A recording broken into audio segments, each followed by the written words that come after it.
Salve, guerreiros da minha banda. Então vamos lá. A corrida presidencial começou mal e infelizmente ela já queimou na largada. E quando isso acontece, não é por excesso de propostas e nem por debates elevados sobre o futuro do país. É por algo assim, raso, muito raso, perigoso e recorrente na política brasileira. Fake news, edição desonesta e falas e lacração, né? A pessoa quer lacrar. O Flávio Bolsonaro, ao divulgar um vídeo do presidente Lula, vídeo editado e completamente tirado de contexto, ele não inaugura apenas um discurso político. Ele inaugura desde já uma prática de fraude eleitoral baseada não em ideias, não em projeto, mas em manipulação emocional e desinformação. E isso precisa ser dito com todas as letras.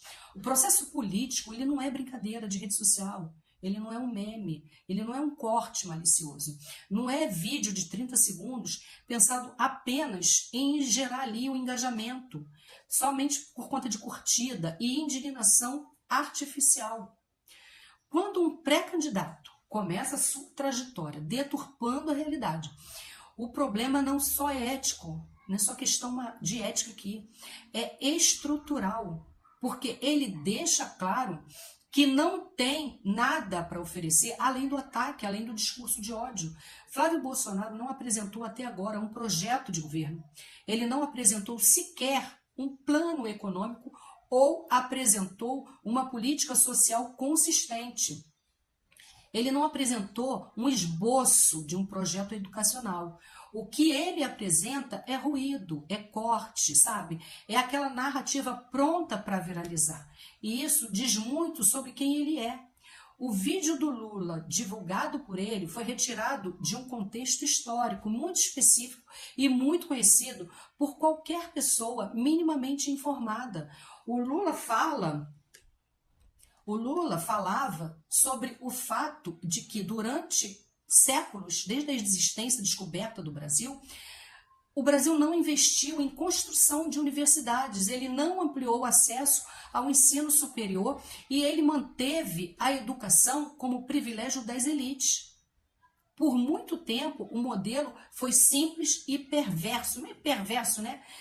Os filhos dos ricos estudavam fora, enquanto o filho do pobre sequer tinha acesso a um estudo básico, a educação minimamente básica. O Brasil não tinha um projeto nacional de educação. Ele tinha um projeto assim, de exclusão.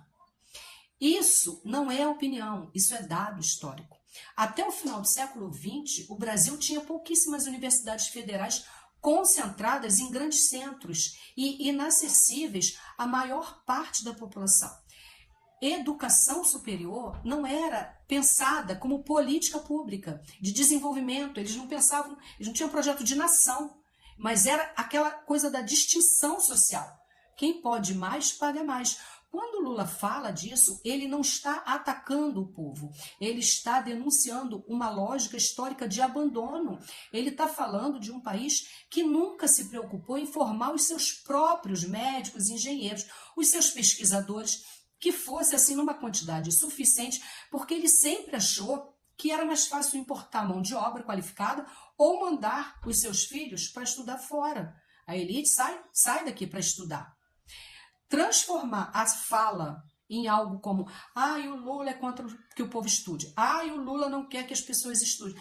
Isso não é um erro de interpretação, isso é má fé deliberada.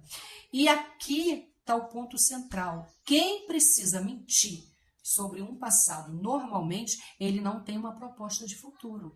A política brasileira vive hoje uma crise profunda de conteúdo.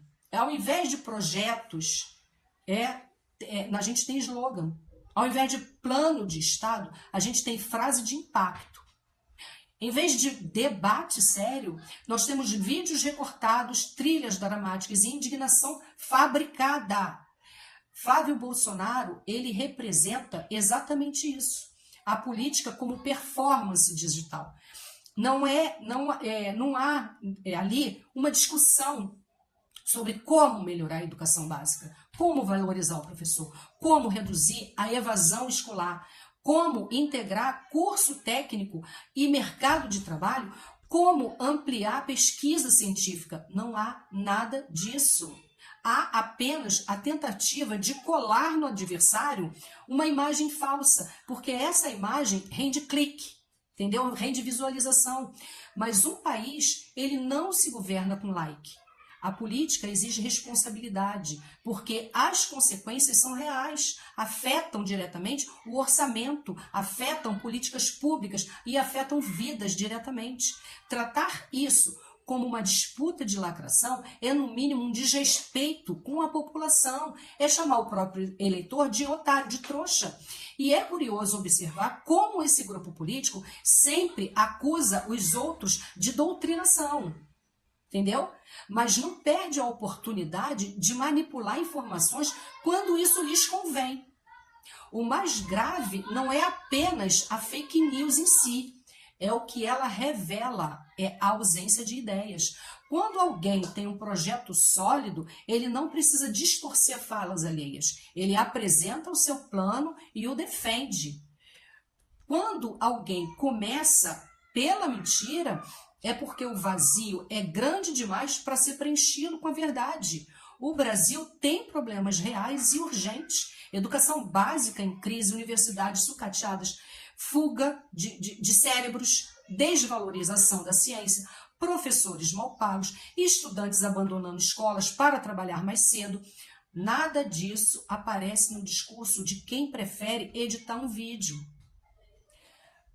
Porque enfrentar esses temas exige um estudo, exige diálogo, exige maturidade política. E isso não gera visualização assim tão fácil.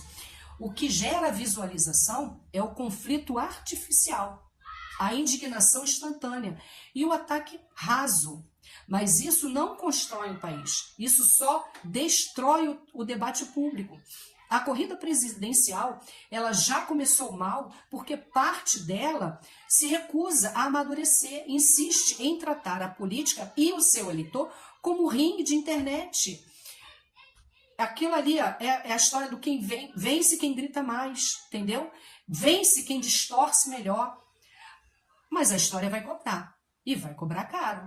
Governar um país exige mais do que um sobrenome, exige mais do que número de seguidores, mais do que edição de vídeo, exige uma visão de nação, exige compromisso com a verdade, exige um respeito à inteligência da população. Quem começa mentindo sobre o passado dificilmente será honesto com seu próprio futuro. E é exatamente por isso que precisamos levar esse debate a sério. Não é para defender A ou B, mas para defender algo maior, que é a democracia, a verdade e o direito da sociedade a um debate político minimamente honesto, porque o Brasil ele não pode mais continuar e se dar o luxo de achar que eleição é brincadeira. Se você acha que esse conteúdo é relevante para você, deixe seu like, compartilhe esse vídeo e escreva aqui qual é a sua opinião, qual é a sua ideia de educação, o que você acha que pode ser feito para melhorar a educação no país. Vamos todos participar desse debate.